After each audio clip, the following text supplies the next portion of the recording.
Hi there, Sandy here with another jewelry making video at my YouTube channel and my blog, keepsakecrafts.net. Today we're going to be using just a few pave beads and some brushed metal beads to make a really pretty necklace that will go with just about anything. So here you can see I have this necklace all laid out, and it's really a very simple but effective design. First of all, I just have a few pave beads, really only 5. And the way you would design a necklace like this is you use your bead design board and lay out your beads, such as the pave ones, first, just in an arrangement that you like, that's balanced. The next beads we're using are these, and these are 12mm flat puffs in a brushed metal finish, and I have silver plated, gold plated, and copper, and I'm using all 3 in this necklace. I really like the combination of all 3 in this necklace. It just kind of brings it all together. The focus is on the sparkle of the metals and the crystals, and then what I have in between the beads for separators are just 2 slightly iridescent bugle beads and a 4mm crystal. I just wanted the metal beads on the sparkly pave to be the focus. Now, to finish your necklace, since we're using gold, copper, silver, you can use findings in any color or colors you like. We're going to be using these. These are bead tips, and I will show you how to use them. You'll also need a bit of chain to make your necklace a little adjustable, a couple jump rings, and a clasp. Now, instead of bead stringing wire, because our bugle beads are clear, bead stringing wire would show. So we're going to use this stuff. It's a monofilament, a nylon monofilament. We're going to use that to string our beads, which is why we have the different findings. Now, one of the tricky things about working with a nylon monofilament is that it's clear and can be difficult to see the end.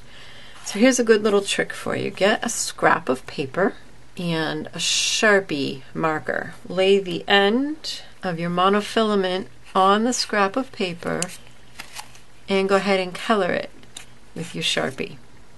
And now you can see that. So the way these bead tips work, it's a clamshell shape with a hook, and at the hinge of the join of the clamshell is a hole. And so you can use these not only for nylon, but anytime you're stringing with thread. If you're using silk thread or any kind of thread, you can use this kind of a closure to finish off your thread. Sometimes they're called cord ends or thread ends. So then all we're going to do here is make a few knots in the nylon monofilament, and I'm going to make about 3. And I want them all to be stacked up on top of each other. Basically, I want a knot that is too thick to go through the hole of my clamshell. So see, now it's stacked on top of itself, so it's nice and thick, and one more will do it.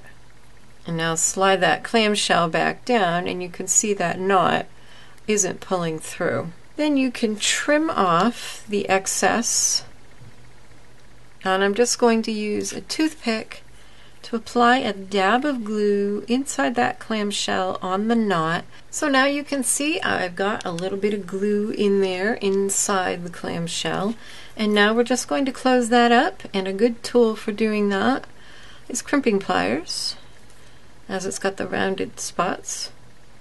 So just close it up nice and snug, and then you can take chain nose pliers and close that loop.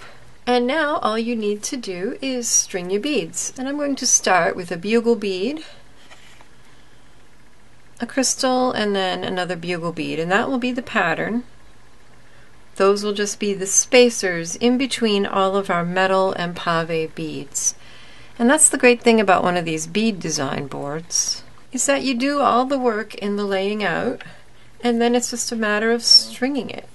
So we'll just carry on stringing until all of our beads are on the nylon monofilament. So here I now have all of my beads strung, and we just have to finish off the end. I'm just going to once again poke the end of my stringing monofilament through the hole of the hinge of my bead tip, and then make knots. Now this is a little bit tricky because you're doing it at this other end and you have to place your knots pretty close.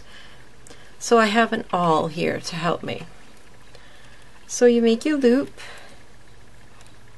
and form your knot,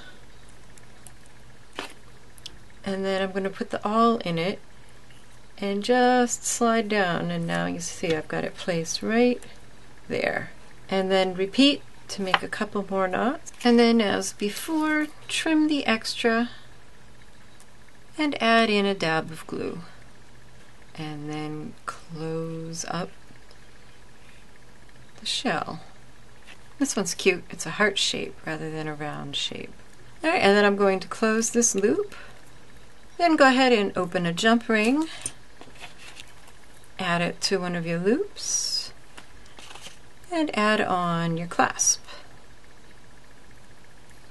Then close it up, and use the other jump ring to add the length of chain to the other end, and your necklace is done. So I hope you liked this project and that you found the tips on using some different findings, bead tips and monofilament cording, helpful, and that you'll use them in your jewelry making.